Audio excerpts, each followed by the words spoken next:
বাংলাদেশ থেকে সিঙ্গাপুরে আসার সময় সিগারেট আনার দায়ে এক বাংলাদেশি ভাইকে সিঙ্গাপুর ইমিগ্রেশন $900 জরিমানা করেছে। আসসালামু আলাইকুম প্রবাসী ভাই বন্ধুরা, আপনারা সবাই কেমন আছেন?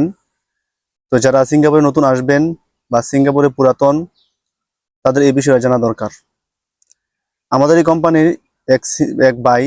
কোম্পানির এক ভাই সে বাংলাদেশ থেকে সিঙ্গাপুরে আসার সময় সে 1 কার্টন সিগারেট আনে। আপনারা জানেন যে একটি প্যাকেটে 20টি সিগারেট থাকে আর একটি কার্টনে 20 প্যাকেট সিগারেট থাকে। তা আমরা সবাই জানি যে বাংলাদেশ থেকে সিঙ্গাপুরে আসার সময় মাত্র 19টি সিগারেট আনা যায়। অর্থাৎ সিগারেটের যে প্যাকেটটা, এই প্যাকেটটা আপনি ফুল আনতে পারবেন না। সিগারেটের প্যাকেটটা কেনার পরে আপনি প্যাকেটটাকে ভাঙার পরে একটা খাবেন, তারপরে 19টা থাকলে এটা আপনি পকেটে করে নিয়ে আসতে পারবেন।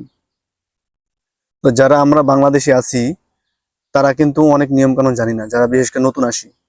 তো প্রবাসী ভাই বন্ধুরা, সবাই মনে রাখবেন, সিঙ্গাপুর কিন্তু বাংলাদেশের মতো না।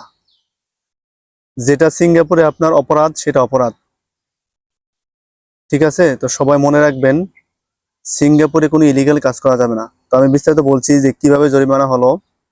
আর জরিমানাটা প্রথমত হয়েছে $3000। $3000 জরিমানা কমিয়ে $900 আনা হয়েছে। এখন কিভাবে কমানো হয়েছে আমি এবং আপনি যদি বলি, সিঙ্গাপুর ইমিগ্রেশন পুলিশ $1 কমাবে না। তা আমাদের কোম্পানির ড্রাইভার সে সিঙ্গাপুরিয়ান সিনিয়র সিটিজেন, অর্থাৎ বৃদ্ধ লোক।